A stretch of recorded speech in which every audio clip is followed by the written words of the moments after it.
আল্লাহ মালাকুল মাউতকে বলবেন, মালাকুল মাউত কি অবস্থা? বলবে সব শেষ।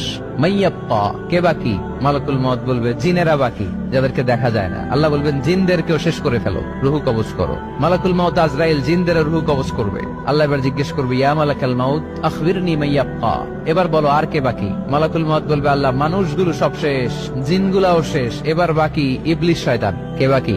ইবলিসরেও শেষ করো, ইবলিসও শেষ। আল্লাহ আবার জিজ্ঞেস করবেন, ইয়া মালাকাল মাউতি মাইয়াব্বা, আর কে বেঁচে আছে বলো?